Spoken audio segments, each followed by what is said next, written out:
Fala, tudo bem? Tudo bem, Giliardi? Tudo bem? Tudo certo? Me, Tudo bem? me ouve bem por aí ou não? Tranquilo? Tô ouvindo bem, tô ouvindo certinho, tudo certo, cara. Que bom, beleza. Pô, satisfação em estar contigo aqui. A gente não se conhece pessoalmente, né? Mas já te Sim, acompanho aí há um bom tempo pelas redes sociais e tudo, acompanho o teu trabalho. Então, agradeço muito você ter aceitado participar aqui desse bate-papo, né?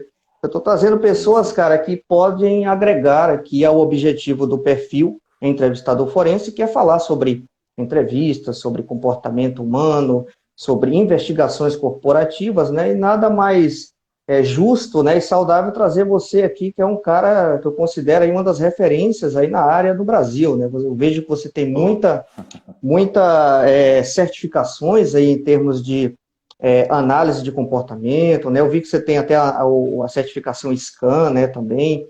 Então, bem legal. E outras aí que você pode comentar aí mais à frente. Mas sim, agradeço muito a tua participação. Só dando uns recadinhos aqui rapidinho, antes até de eu abrir para você se apresentar e dar um alô aí para o pessoal, já temos 5 pessoas aí acompanhando ao vivo. Pessoal, show. esse perfil, essa é a quinta live que nós estamos realizando, então, o perfil Entrevistador Forense. A gente está abordando aqui diversos temas sobre entrevistas, então, quem está acessando até pela primeira vez, fica à vontade aí de dar uma zapeada pelo perfil, tem vários vídeos ali, vídeos curtos, é claro, os vídeos não têm o objetivo de esgotar os temas, né, até porque é para trazer algumas ponderações, algumas percepções, alguns insights ali sobre entrevistas investigativas, né, entrevista forense, como eu costumo chamar, mas tem muito conteúdo aí, acho que já temos quase de vídeos curtos, umas 3 horas de vídeo aí falando sobre entrevistas. Então, eu resolvi fazer lives aqui para não ficar apenas a minha visão, Giliardi, trazendo aqui a visão de outros Sim, profissionais que justamente a gente vem aqui para debater o assunto, para não esgotar o tema, é claro, porque é um tema muito legal, é um tema que eu adoro falar e eu tenho certeza que você também. E é isso. sim. Temos aqui o meu amigo Wagner Giovannini, grande compliance officer, consultor. Muito obrigado, Wagner, pela participação e outros colegas que entraram aí também. Fique à vontade para interagir conosco, Wagner, debater, trazer a sua experiência aqui também, que a gente vai dialogando aqui com o Giliardi. Giliardi, primeiro ponto, se apresenta para o pessoal, quem não te conhece, dá um overview aí Aham, sobre a tua carreira. E aqui eu te peço até beleza. desculpas que eu nem perguntei, né? É Giliardi, é Leal, como é que te chama? Qual é o teu nome de guerra aí para a gente já entrar numa assertividade aqui, né? Vamos lá, fica à Não, vontade, cara. tranquilo. Beleza, prazer, Yuri. Obrigado pelo convite, né? Antes de mais nada aí, parabéns pela iniciativa também, né? De trazer esse conteúdo aí para o pessoal. E eu sou conhecido como Giliardi mesmo, quem é dos anos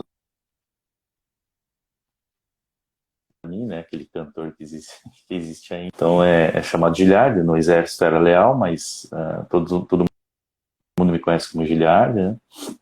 Bem, falando um pouco da minha trajetória, falando um pouco que se encaixa um pouco com entrevista investigativa, investigação do comportamento.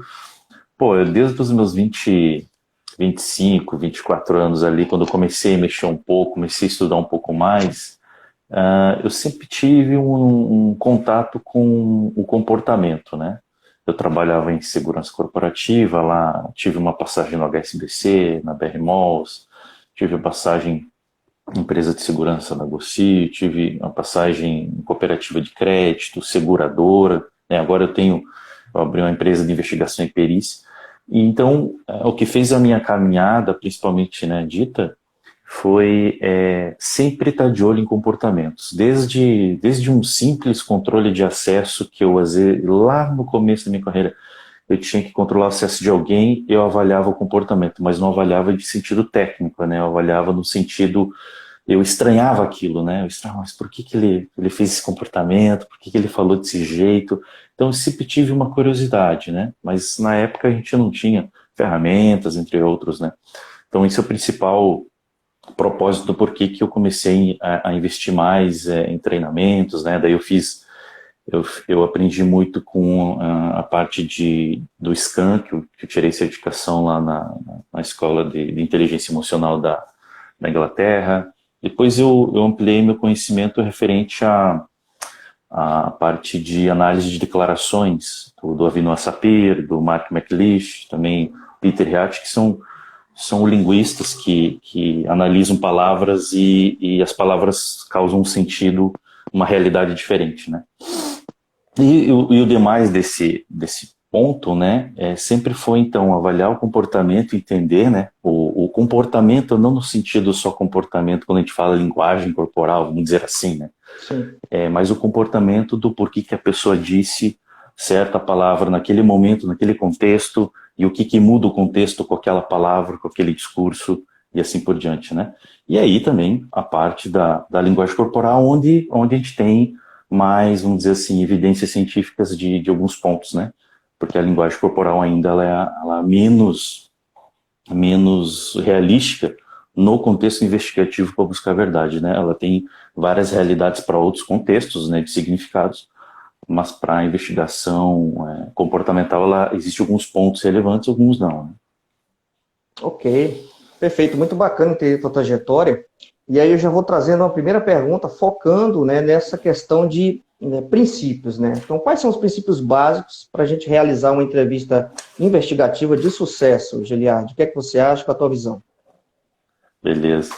Primeiramente, Yuri, né, a gente tem que entender o que é uma entrevista, né? Então, por exemplo, a entrevista ela tem o principal objetivo de obter informações, né? Então, a gente precisa obter informações. Para certos contextos corporativos, a gente vai obter informações ou obter uma confissão. Então, um objetivo de obter a confissão é uma estratégia, o objetivo de obter informações é uma estratégia, ou as duas coisas devem estar juntas, né? Os princípios básicos que a gente tem que entender, acho que eu falo muito também nesse contexto do básico, é que o próprio entrevistador ele tem que se conhecer, ele tem que ter um autoconhecimento dele mesmo, quais são os viés cognitivos que ele tem que pode atrapalhar uma entrevista. Esse é o primeiro ponto. Por quê? Porque dependendo da entrevista que o entrevistador está tão contagiado com o contexto, ele vai demonstrar o nervosismo, ele vai demonstrar raiva, ele vai demonstrar vários comportamentos, e nós, como seres humanos, nós temos habilidades inatas de verificar a linguagem corporal, as microexpressões, né? Desde que treinado, você tem habilidades inatas de perceber como é aquela nossa percepção, né? Quando você vai senta, a pessoa começa a te entrevistar, você vê a pessoa um pouco mais séria, você pensa, não vai dar certo, né? Então, é mais ou menos isso esse primeiro contexto, ele tem que conhecer, primeiramente, todo o contexto, né? Uma entrevista, ela é feita para um round final, né? Geralmente, quando você quer chegar a um ponto crucial de uma investigação, ela é a última fase, porque você tem que entender todo o contexto, você tem que entender toda a entrevista, toda a investigação, o que foi feita, você tem que entender psicologicamente quem é o cara, você tem que entender quais são, vamos dizer assim, quais seriam vamos dizer assim, o que esse cara, na verdade, vai entrar na entrevista, quais seriam, vamos dizer assim, pelo perfil psicológico dele, ele vai entrar de uma forma defensiva, ele vai entrar de uma forma mais amigável, quem conhece ele? Como você conhece ele nas redes sociais? Então, é uma investigação completa, por quê? Porque se você entrar numa entrevista que o cara te domine, já é, né? Então, você tem que entender bem o contexto. Esses são os primeiros pontos aí de você ter autoconhecimento desde a tua inteligência emocional e também a investigação como um todo sobre o contexto, para você não ser pego despercebido. Outro detalhe é o seguinte, que muitos entrevistadores, isso na vida cotidiana nossa, nós erramos muito, que a gente não escuta, né? A gente só ouve. A diferença entre escutar e ouvir é o seguinte, ouvir todo mundo fala, você tá ouvindo. Então, o que eu já percebi, né, nos contextos, entre outros, e até que eu já presenciei, na época que eu estava em algumas instituições financeiras, a gente fazia entrevista e o que acontecia? O colega fazia a relação de perguntas para fazer com o entrevistado e ele esquecia tudo que o cara estava falando. Ele só ficava focando nas perguntas que ele já tinha feito, sem entender o contexto que ele ia obter informação para fazer a mesma pergunta do que ele estava recebendo. Então esse é um principal problema já que se o entrevistador não souber escutar realmente de uma forma empática, eu já coloco empatia na jogada, é escutar, concordar, utilizar a tua linguagem corporal a favor para o cara ver que você está interessado de uma forma honesta e ética, né? Ele entender realmente que você está acompanhando, que você está concordando, o que você não concordar também, num determinado contexto, você vai explorar lá na frente, mas de uma forma empática. Então esse é o primeiro ponto, que às vezes o que acontece, se você não fizer essa parte discutativa, o que vai acontecer? O cara vai ver que você não está dando atenção, ele vai ver que você está anotando ali, não está olhando no olho dele, e ele vai começar a se fechar, psicologicamente. Ele vai começar a entender o seguinte, ó, o cara não está dando pau para mim, também não vou passar mais nada. Só que ele não vai te falar, ele vai começar a se prender. Então é muito importante você entender esse contexto. E a gente tem o rapport também, né, que é a parte de se conectar com a pessoa, né? Eu tenho que ter ali, igual a gente tem aí uma técnica que ela é utilizada muito lá na técnica de Reid, né? Que a técnica de Reid, até falando, é muito contestada no mundo, mas ela tem vários princípios bacanas, né? Eu falo para alguns colegas, assim, um dia o colega me perguntou, Giliard, qual que é a técnica melhor, né? É PISA, é CBCA, é SCAN, é SCANSA. Cara, sugue tudo e veja o que é melhor para você. Porque a técnica de Reid, ela foi inventada lá em 1960, por dois irmãos lá, enfim, os John Reid Associação. São técnicas que existem na The Reid muito boas, só que existe muita coisa ruim lá dentro. Então você tem que pegar as coisas boas, né? Então não existe a técnica infalível. Até o PIS, né, ele é criticado em alguns países também, no sentido criminal, que às vezes eles não conseguem chegar ao final do contexto de uma entrevista. Eles têm que misturar a técnica de Reid junto, que é aquela técnica que tem 9 passos e assim por diante, né? Exato. Então a gente tem que beber todas as fontes e ver dentro dali onde encaixa esse quebra-cabeça, que a entrevista é um quebra-cabeça, né? Então, a gente vai usar um pouco da empatia, entender todo o contexto e saber falar também. O saber falar, nesse contexto que a gente está vendo, o princípio básico é que forma que eu pergunto, que momento que eu pergunto e como que eu falo também, né? Dependendo da forma que eu falar de raiva ou já ir para o modo acusatório fora de contexto, como já começar a falar, mas por que você fez isso, né? Às vezes a entonação da voz que você faz, você fecha as portas, né? Então você está num processo ali de obter informações e, né, buscar a verdade, né? E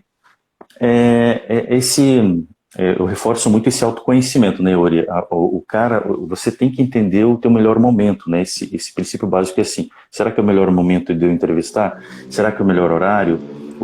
Você chegou atrasado, o local em si, né?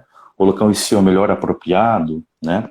O local, você vai no ambiente do entrevistado, né? Você já perde o viés psicológico da entrevista. É bom você comandar, né, a sala e assim por diante, né?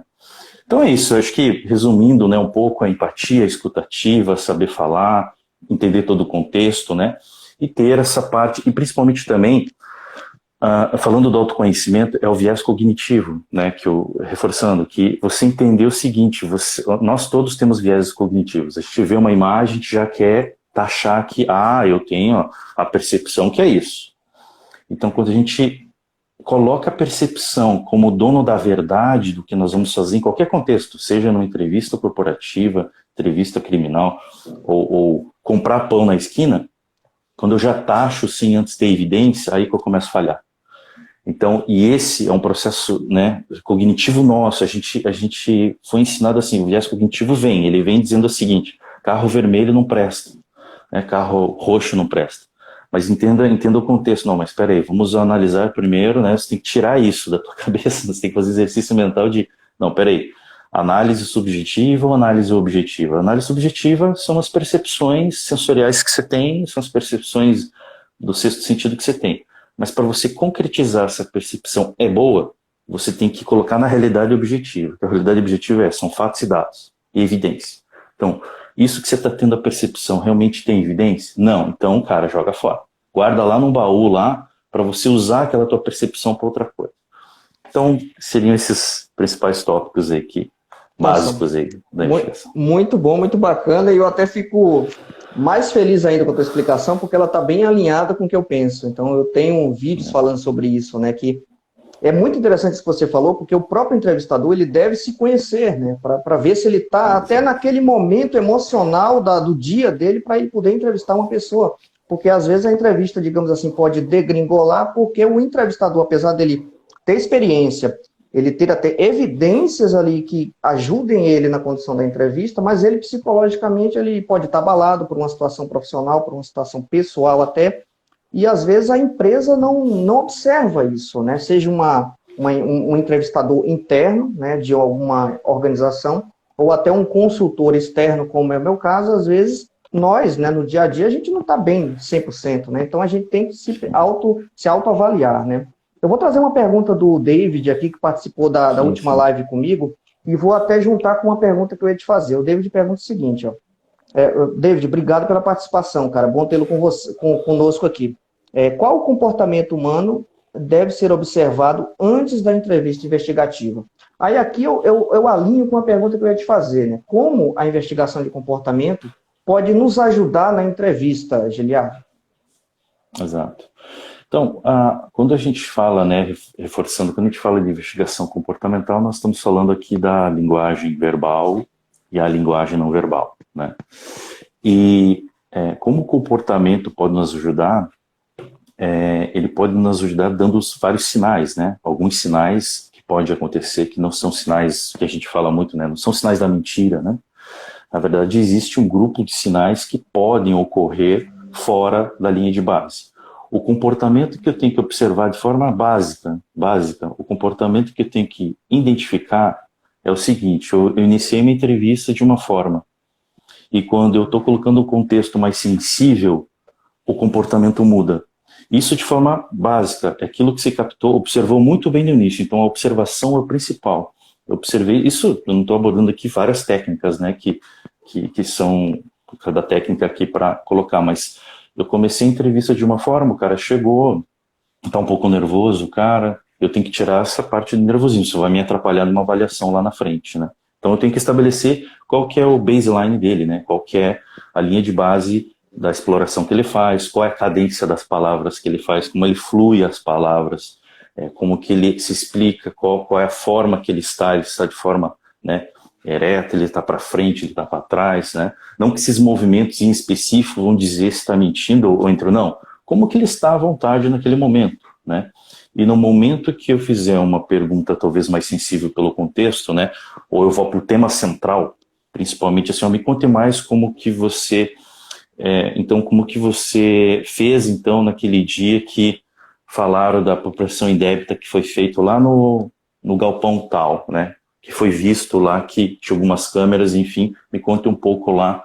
Então, nesse momento, a gente tem que entender como que ele vai falar das palavras, existem algumas técnicas, principalmente o básico, né? O comportamento dele, ele mudou, ele parou, né? Ele pausou, né? Ele teve uma reação ali de falta de saliva, vamos dizer assim, que daí a gente está falando do medo aqui, o cara engoliu seco, enfim. São princípios de sinais a serem investigados, não são sinais que estão classificando ele como suspeito, mas são sinais que, olha, aqui está desconfortável, aqui é sensível para ele. Então, lá, vou deixar passar essa parte, eu vou voltar depois, eu vou fazer um refresh, né? Eu vou voltar ali e vou pedir para ele me comentar um pouco mais daquela cena que eu não entendi alguns detalhes ainda. E aí eu vou ver depois os movimentos ali. Então, o comportamento, ele ajuda muito para a gente entender, e num ramo de entrevista, dependendo do contexto, a gente tem lá 10 entrevistas para se fazer. A gente coloca 10 lá, analisa 10 linhas de base. E certas pessoas demonstram essas reações, desde que a gente explore muito bem a linha de base, para a gente não confundir a reação normal do cara com uma reação.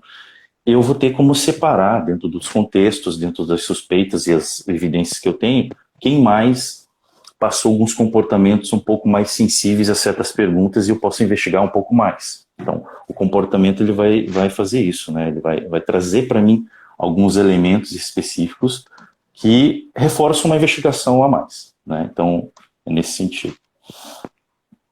Ok, perfeito. Antes de eu entrar na próxima pergunta, eu tenho um tema até da pergunta anterior, das duas primeiras perguntas, que me chamou a atenção e eu queria te trazer. Você falou em relação à parte de, e até trazendo o ponto que o David colocou, a parte de observar, né, o entrevistado, ou seja, da gente ali ter uma interação real com ele, para que ele não, digamos assim, não fique muito mais tenso do que a entrevista já pode deixá-lo, né?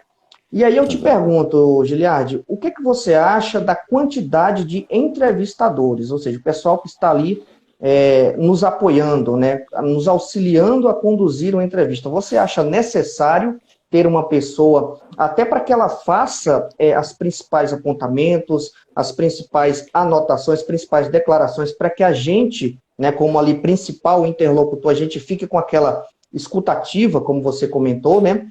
Ou você acha que a gente fazendo entrevistas sozinho, a gente consegue o mesmo desempenho? Qual é a sua percepção? Uhum. Se a gente tiver condições, realmente a gente tem que ter duas pessoas, né? Então, um pode estar explorando o tema, e os dois investigadores ali separando o que eles vão fazer as avaliações. Um pode olhar comportamento e palavras, outro fazer a sondagem exploratória em termos do que está sendo dito e voltar. Então, ele se concentrar na resposta, se foi assertiva a uma pergunta, a exploração, e o outro avalia ali os comportamentos, entre outros. Então, é muito importante que, dentro do possível, que sejam dois, né? Se for um, vai ter que dar um jeito, né? A gente, como algumas pesquisas dizem, né? Se a gente tivesse que raciocinar tudo que a gente quer fazer, a gente teria que ter uns 10 cérebros, né? Porque o cérebro, ele não consegue raciocinar real time em tudo. Então, porque se eu vou analisar linguagem não verbal e verbal, alguma coisa eu vou deixar passar, eu vou ter que focar em alguma coisa, não escolher, mas eu vou ter que ter muita prática de identificar, né, algum sinal. E quando a gente tem duas pessoas, são dois cérebros, aí já ajuda bastante. Então, eu vou saber ali, dentro das reações, palavras escolhidas, desde a paralinguagem, né, que a gente vai ver ali os sons que vão sair, aonde tem um possível sensibilidade do entrevistado que eu possa explorar mais, né? Mas dois realmente é o melhor. Existem alguns contextos, Yuri, que eu na minha prática, né, eu sempre... depende do entrevistador, né? Não existe regra 100%, né? Acho que se você chegar a buscar a verdade de uma forma ética, e você conseguir obter a verdade de várias formas que você faça, né? É excelente, né? Então, alguns contextos eu gosto muito de utilizar até para o entrevistado, cadeira de rodinho. E alguns entrevistadores não gostam, né? Mas eu gosto porque eu consigo ver a mudança do comportamento num tema sensível, como que essa cadeira começa a se mexer, né? Eu começo a ver que há uma tensão. Ainda eu não tenho as respostas, mas o porquê que antes não mexia e agora está mexendo, né? Então, são detalhes, às vezes, mas que não que se detalhe mais uma vez, que eu tenho que pegar esse detalhe, mais esse outro detalhe, mais esse. Eu tenho que ter um cluster de identificar, então, um cluster de sinais que pode, então, dizer para mim aonde eu posso explorar mais. Se eu estou principalmente, né, no relato livre, né? Eu tenho que ter onde eu vou dosar mais, né? Então, são pequenos detalhes, às vezes, né, que fazem muita diferença. Igual a escolha de sala também, né? Existem várias teorias sobre escolha de salas, né? A gente tem lá o Alder que faz muita pesquisa sobre isso, sobre detecção de mentira e escolha de sala. Já tem várias pesquisas que não conseguiram diferenciar a sala de uma sala específica de outra, mas nós sabemos que, por exemplo, se eu estiver numa sala lá, eu tiver um monte de coisa colorida, um monte de coisa que desperte uma atenção, pode atrapalhar. Então a gente já sabe que, não que eu tenha que seguir fielmente ali um checklist, que a sala tem que ter toda cinza, toda depressiva, mas a sala, na verdade, pelo contrário, tem que ser totalmente agradável para a pessoa sentir a vontade, psicologicamente, ela sentindo a vontade, ela vai colaborar contigo. Você enjaula, coloca uma cadeira que dói a coluna do cara e dói a perna, ele vai se concentrar na dor e ele não vai falar para você nada, né? Isso no contexto corporativo como no contexto criminal, né? Exatamente. Eu costumo dizer assim, né? Utilize, né, os acessórios, por exemplo, como sala, roupa, para auxiliar na sua entrevista. Ou seja, não utilize salas na medida do possível. É claro que vai, de certa forma, prejudicar a sua entrevista, ou até roupas que possam trazer uma aversão do entrevistado para com a gente, para a gente que nós somos entrevistadores. Teve um ponto que você falou que eu achei bem curioso, que é justamente, eu tô com... Para quem não entendeu bem o que ele falou, o que o Giliardi falou, quem não está acostumado a fazer entrevistas, cadeira de rodinha é essa que eu estou me mexendo aqui, ó. Então, assim, eu estou numa cadeira de rodinha. E é curioso que você falou, Giliard, porque eu não percebi, eu não tinha percebido ainda por essa tônica que você trouxe, entendeu? Assim, Sim, de o quanto que a cadeira, mesmo ela sendo de rodinha, o quanto que ela vai mexer mais, assim, o quanto que a pessoa vai sim, ficar se mexendo mexe. mais. Eu sei que mexe, e assim, eu particularmente até, você falando, eu fiquei pensando, né? Eu particularmente, eu gosto muito de cadeiras fixas, né? Que não Aham, tem rodinha, ou seja, que o que mexer ali vai ser o corpo da pessoa, né? Não a cadeira. sim. Mas Uhum. nem sempre eu encontro isso nas empresas dos nossos clientes. Ou seja, a gente se Sim, depara com sim. vários cenários diferentes. Por isso que é legal do entrevistador olhar, por exemplo, a cadeira de rodinha com uma outra pegada, com outro viés, como você trouxe. Eu não tinha enxergado Sim, dessa forma e vou passar a enxergar dessa forma agora. Muito legal sim, essa dica até que você sim, me sim, trouxe para fazer a entrevista. Bem bacana.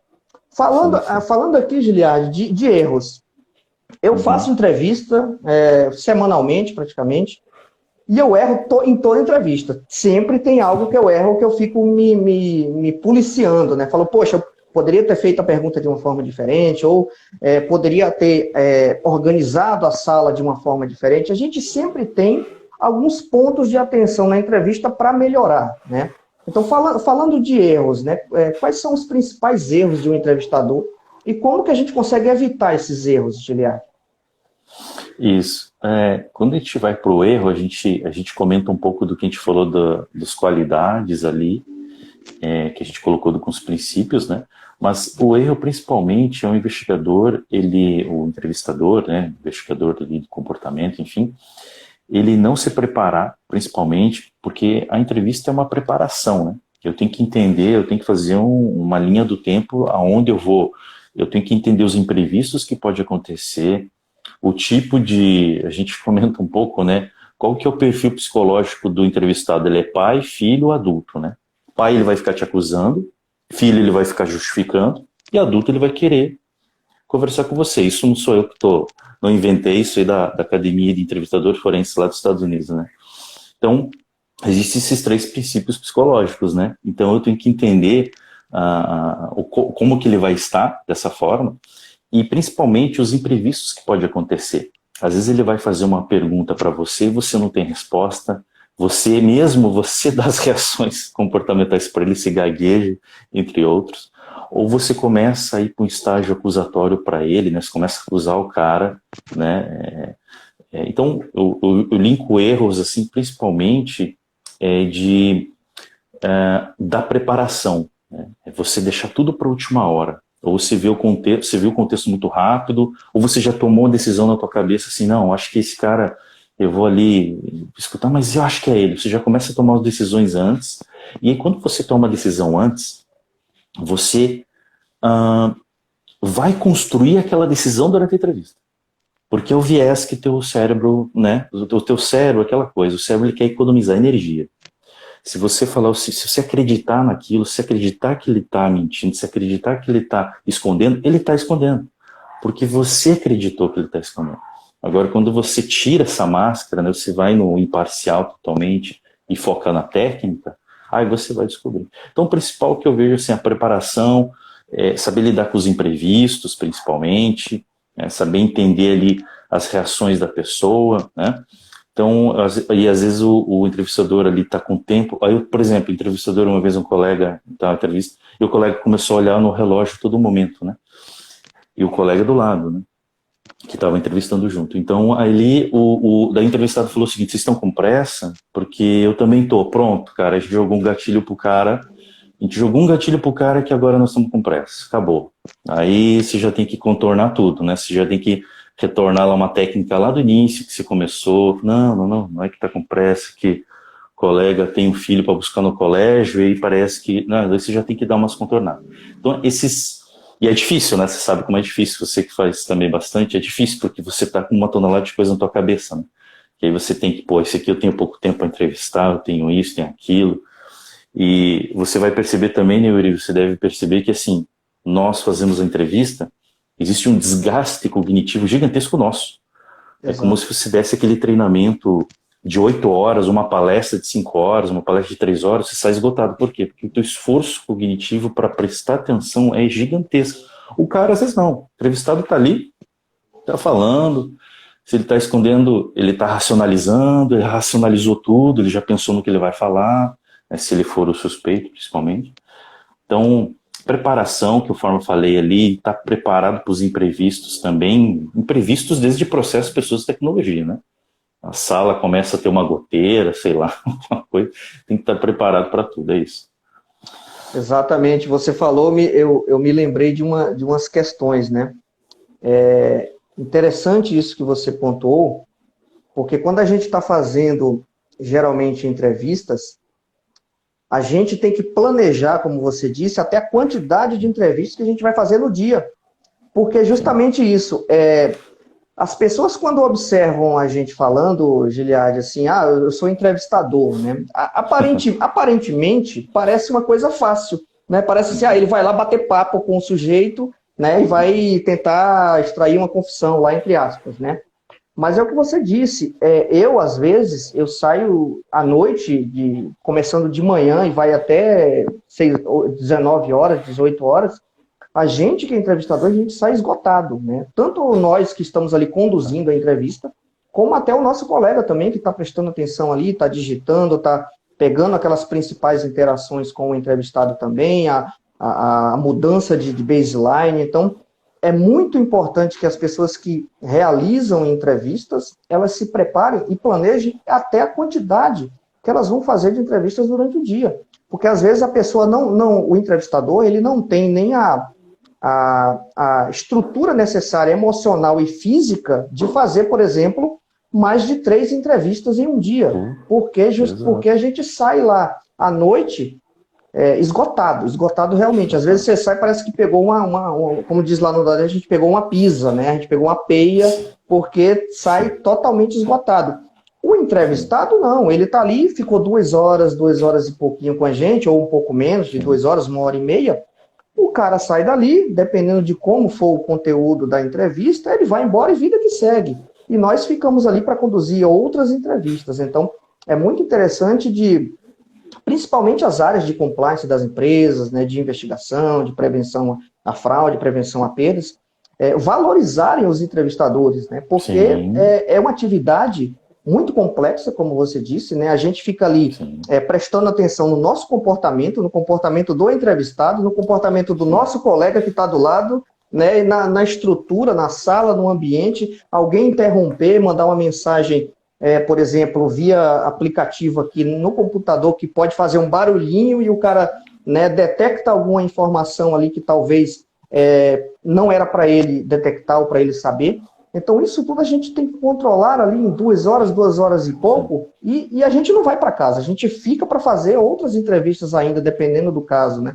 Então, é muito importante isso que você falou de a valorização do profissional, principalmente do entrevistador forense, do entrevistador corporativo, que é uma atividade que exige muito do profissional, tanto emocionalmente como fisicamente. Muito, muito bacana isso que você trouxe.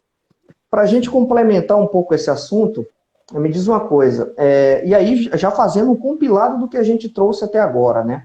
Por que a gente deve avaliar comportamentos, Giliad, nas entrevistas, e até por que realizar entrevistas, né? Muita gente já me perguntou, Yuri, eu tenho um caso de fraude, que eu tenho evidências, tenho provas, por que eu devo entrevistar a pessoa? Ou eu tenho um caso de assédio, que tem evidências, tem lá o print do WhatsApp, está comprovado que a pessoa assediou moralmente ou sexualmente, por que eu tenho que entrevistar? Qual é a tua opinião, Giliad? Beleza, é bem bacana isso aí que você está falando, né? Principalmente, né? O porquê que entrevistar, né? Primeiro ponto, todas as pessoas falam, todas as pessoas querem falar. Quando a pessoa fala não quero falar, ela não quer falar naquele momento, mas ela quer falar. Quando ela fala não sei, ela não sabe, pode saber naquele momento, ela não sabe, mas ela pode saber depois. Quando ela fala, né, quando eu falo muito assim, a gente pega muito assim, não quero falar, não é uma negativa forte, né? Não querer falar é não querer falar naquele momento, né? Quando a pessoa vem com um tipo de defesa que ela realmente não sabe, ela coloca já de prontidão, né? Eu não sei, eu não faço ideia do que aconteceu, né? Então, é uma negativa forte, né? Eu não quero, é uma coisa um pouco estranha. E a entrevista em si, ela é importante porque a gente não sabe o tamanho desse problema que a gente está analisando, o quanto que as pessoas sabem de informações. Todo mundo sabe uma coisa diferente, todo mundo tem um conhecimento diferente, cada um tem um ponto de vista diferente, cada um estava na cena em específico, em um ponto de vista diferente. E a cada entrevista que você faz, por exemplo, você vai fazer a coleta de informações, igual em compliance, né? Teve um caso de, vamos dizer lá, assédio. Às vezes você não sabe, dentro daquele grupo de pessoas que viram tal assédio, quem realmente viu, né? Dois viram, foram lá e falaram para você. Mas você vai lá chamar dois, três ou uns outros lá da área, por exemplo, e que não estavam no contexto, né? Você vai gastar energia, mas é importante. Ele vai ter um outro ponto de vista. Olha, eu vi, estava lá aproximado, ele vem com aqueles detalhes sensoriais, né? Espaço, principalmente, que é interessante a gente saber como que ele explora esses detalhes, né? Então ele vai lá, vai comentar, olha, eu vi bem, foi bem forte a reação, ela se espantou. Então, olha que detalhe interessante. Então ele está me trazendo aqui detalhes emocionais, ele está me trazendo detalhes aqui de surpresa, ele fez uma cara até de uma expressão até de sentimento no momento, né? Que ele fez até uma expressão de raiva no momento. Ele lembrou, então, né? Pô, ele percebeu, ele incorporou, ele fez o ponto de vista que a técnica também, né? É o outro ponto de vista. Ele entrou dentro do personagem, né? A gente pode fazer esse estímulo também, ó. Entre lá de volta na sala, né? Não é hipnose, né? Mas faça de volta lá. Entre como se estivesse lá de volta. Veja de volta lá como estava. Ele passando esses detalhes é muito importante, porque às vezes você vai diferenciar esse detalhe. Lógico que você vai ter que fazer uma investigação dos relatos, né? Mas esse pode ter um detalhe específico que não tinha antes. Por exemplo, você vai perguntar assim, me diga como que ela estava, né, para você comparar a análise da veracidade das informações, né? Às vezes o cara quer acusar o outro, né? Quer fazer mal para o outro e denuncia, né? Isso a gente sabe que acontece muito. Às vezes ele fala um nível de detalhe gigantesco do contexto, que era aquele momento que estava mesmo, que você também já tinha um nível de detalhe lá, por exemplo, até de roupa da pessoa, como ela estava, né? Então ele comenta do nível de detalhe que realmente ele estava lá, e ninguém tinha pensado que ele estaria. Então, por que fazer entrevista, né? É uma forma de a gente fazer uma coleta de informações gigantesca, uma riqueza. Se a gente olhar hoje os dados estatísticos do mundo, até criminal, 90% das testemunhas criminais hoje, elas possuem o cunho de importância do testemunho. Então, mesmo que a gente tenha DNA, mesmo que a gente tenha todo o contexto forense, esse contexto forense aparece poucas vezes ainda, no universo de milhares, né? Então, o testemunho ainda, isso no mundo, no Brasil é 90%. Foi feita uma pesquisa com a Lilian, uma doutora em ciência cognitiva do Rio Grande do Sul.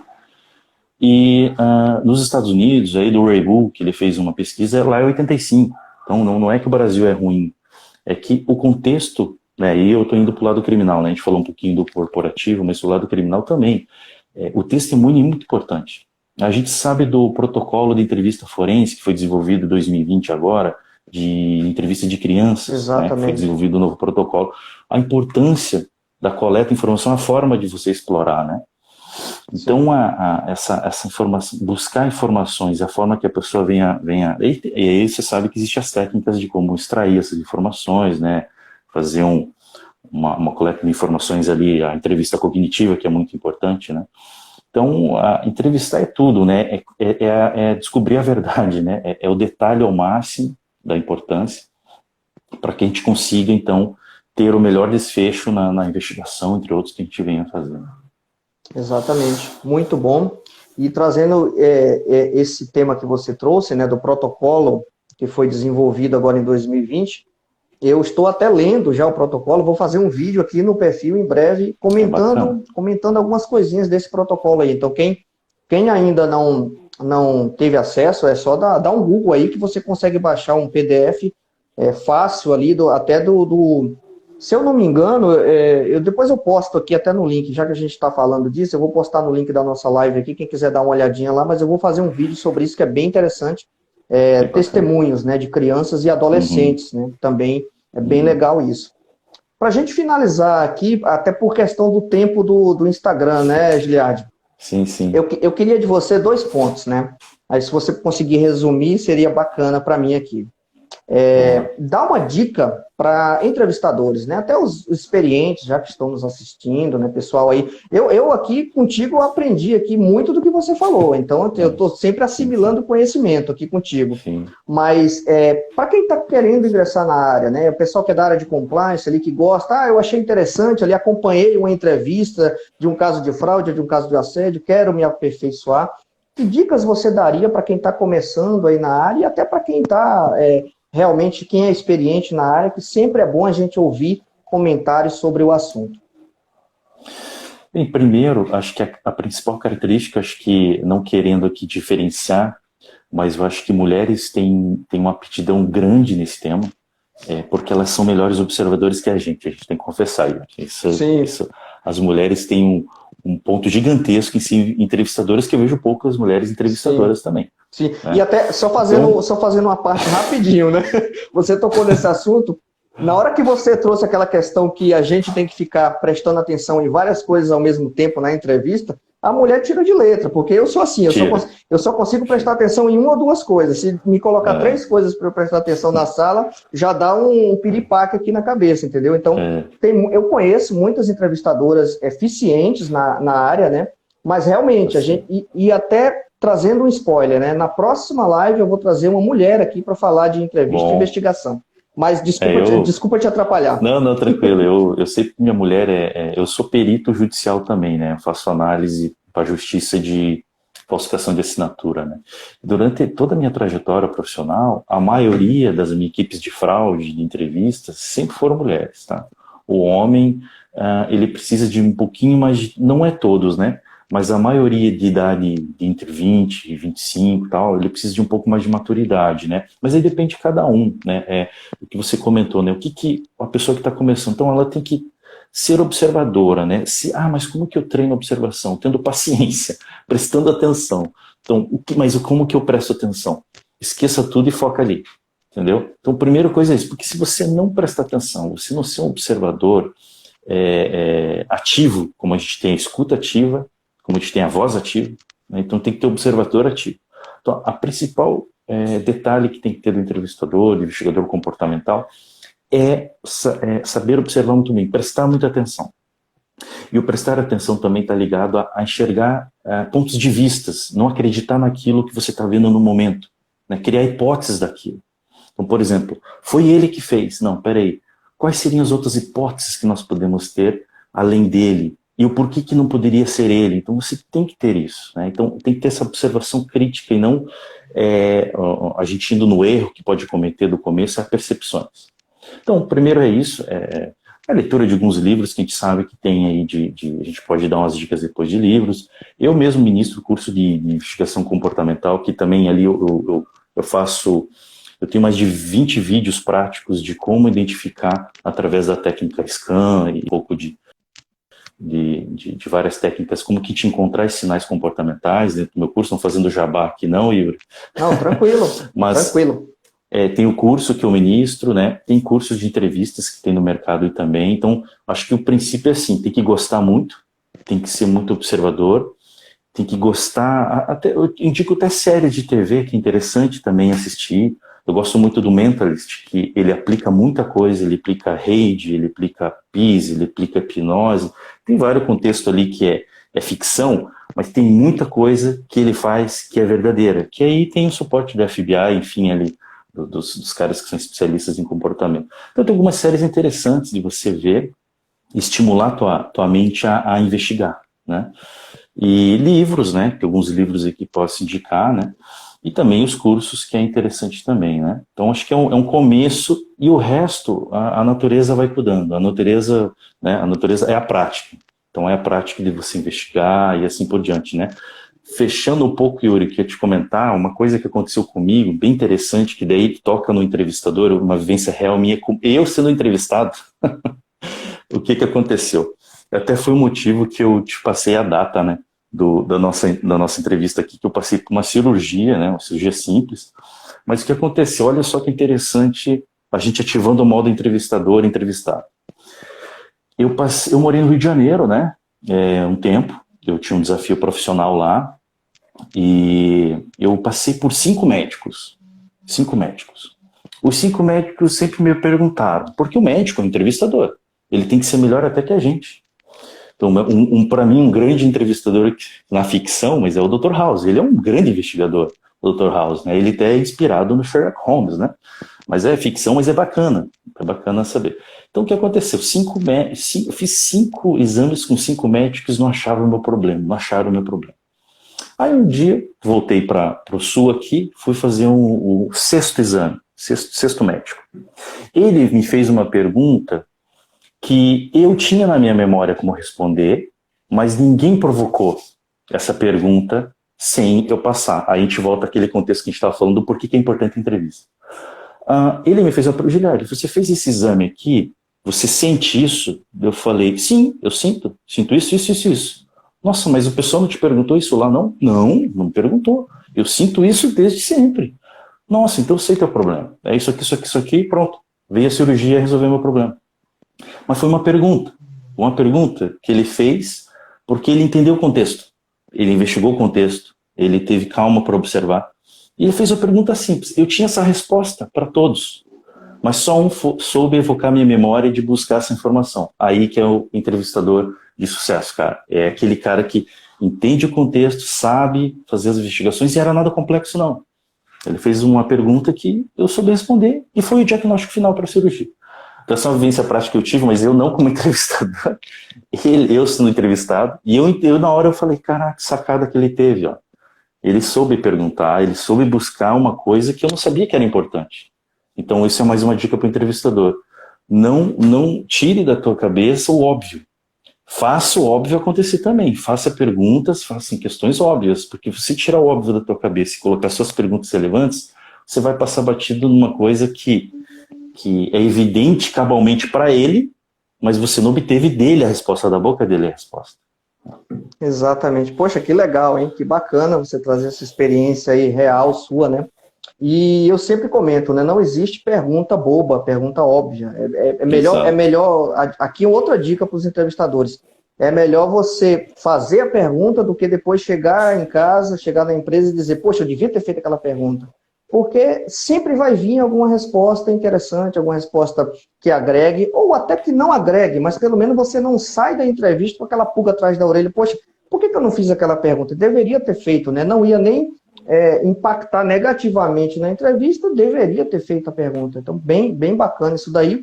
E um outro ponto que eu acho legal, Giliardi, até para a gente fechar nosso bate-papo aqui, infelizmente, na verdade, né? Porque eu queria te explorar mais aqui, eu ia fazer um curso grátis aqui contigo, na verdade, mas, mas um ponto, e até trazendo para você depois fazer suas colocações finais, que é justamente esse, né? Da gente, o que você falou.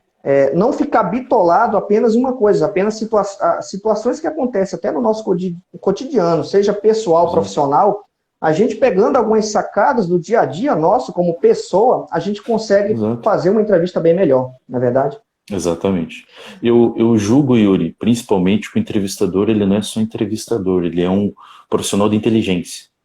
Então eu tenho que ter a sacada, isso é treino. Eu tenho que ter a sacada o seguinte, por que ele me respondeu daquela forma, naquele contexto, daquela forma? Será que ele está bem? Será que ele não está bem? Vou investigar se está bem, e não fazer pré-julgamentos. Mas é um processo de inteligência. A entrevista está conectada com inteligência. Então, é a inteligência da vida humana, né? A inteligência do humano. Então, o comportamento, ele fala a todo momento. Não é o corpo fala, não. O comportamento geral fala a todo momento. Então, e você sabe muito bem de um parente, da tua mulher, do teu amigo, você sabe o baseline dele de 5 anos.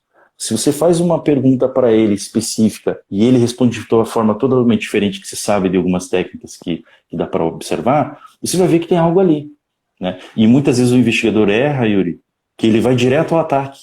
Em vez de ele entender que, peguei aqui, pera, deixa eu dar um time, deixa eu voltar, né? E muita gente erra o seguinte, eu pego um gatilho e já vou para cima. E aí a pessoa se fecha, aí ela não fala mais. Exatamente. Então tem que entender esse gatilho sensível que foi aquele atropelou. Então, pera, agora eu vou fazer um outro tema, né? Vou pegar um outro tema, vou colocar um tema aqui, depois eu chego naquele tema lá que ficou sensível para ele. Então, é um processo de inteligência. O entrevistador não é um simples entrevistador. Ele é um investigador de inteligência. Exatamente. Poxa, muito legal, cara. Eu ainda tinha. A gente combinou poucas perguntas aqui, né? Mas eu tinha mais outras aqui do nosso bate-papo que foi rolando para fazer para você. Mas infelizmente, até por questão do tempo do Instagram, que é apenas 1 hora, senão a gente vai Beleza. cortar nossa live no meio aqui. Giliardi, fica à Beleza. vontade para fazer suas considerações finais, cara. Eu agradeço muito, gostei muito do bate-papo realmente. E quem está acompanhando ao vivo aqui, a gente teve em torno aqui de 10 pessoas, 10, 11 pessoas aqui acompanhando ao vivo a gente. Eu vou postar na sequência essa live aí para o pessoal, quem não conseguiu acompanhar agora. Mas, poxa, muito legal, aprendi muito contigo aqui e espero também que esse nosso bate-papo tenha contribuído aí para a sua evolução profissional também. Muito obrigado. Boa. Muito obrigado, Yuri. Eu agradeço mais uma vez o convite. Assim, resumindo, né, a gente é suspeito por falar, você é entrevistador.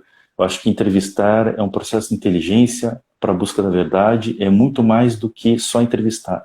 É entender as pessoas e saber fazer o melhor, entendeu? E você sabe muito bem como entrevistador que a todo momento você entrevista. Até falando com o teu cachorro você entrevista. Até o comportamento do cachorro você sabe quando ele não está bem. Então isso é foco, né? E o entrevistador é um processo de inteligência do comportamento. Não só entrevistar naquele momento profissional. É isso. Legal, cara. Obrigado, muito obrigado realmente pela tua participação. Só a gente tem aqui alguns minutos que eu estou controlando o tempo no relógio aqui. Fala da tua consultoria, pode falar o nome aí, os cursos, nem problema nenhum não. Fica à vontade aí para fazer Tranquilo. para falar. Sim, beleza. Bem, eu sou sócio proprietário da Ágil Investigação e Perícia, né? Então a gente realiza curso de investigação comportamental, tem um de entrevista investigativa que eu vou lançar para 2022, né? Nós vamos lançar também curso de perícia em grafotécnica, que pode formar um perito, né? O perito ele vai conseguir atuar na justiça, então existem várias técnicas que são utilizadas também, né? Nós fazemos consultoria de investigação também, né? Tudo com base esses 17 anos de experiência que eu tive, né, seja em investigação, seja na área de risco e assim por diante. Então o nome da empresa é Ágil, né, caso alguém queira consultar lá no site, nós temos site, temos os cursos que nós ministramos, né, e fico à disposição também, qualquer pergunta, alguma coisa específica que tenha anotado, enfim. O mais interessante de tudo, Yuri, é que quando você faz o curso, né, que a gente faz, né, tem algumas pessoas do meu curso que entraram aqui, mas quando você faz o curso, você começa observar coisas que você não observava. E você via a todo momento. É igual aquele carro que você compra. Você compra um Gol e você não tinha Gol. Você começa a ver Gol a toda hora. É isso mesmo, o teu cérebro faz isso. Que daí você começa a focar. Então você vai ver Gol a todo momento porque o teu cérebro projetou isso. Então, no curso a gente dá esse choque também. Você vai conseguir observar certas coisas que você nunca observou antes. Que legal, cara. Que legal, bacana. Então recomendo aí, pessoal, quem quiser acessar lá a Ágil. Procura no Instagram também, que tem também, né? Fiquem à vontade aí. Então, pessoal, agradeço a participação. O David, meu amigo, que fez uma pergunta aqui pra gente, o Wagner Giovannini, que entrou aí, ficou um tempinho, e os demais, os seus alunos também, a tua turma que compareceu aí. Muito obrigado pela participação de todos, e principalmente a sua, Giliardi. Até a próxima. Beleza. E conte comigo aí, a gente sempre vai ficar interagindo aí, falando sobre entrevistas, como sempre. Um abraço, Beleza. Boa semana aí para vocês. Tchau, Boa noite a todos aí. Abraço, pessoal. Tchau, tchau. Um abraço.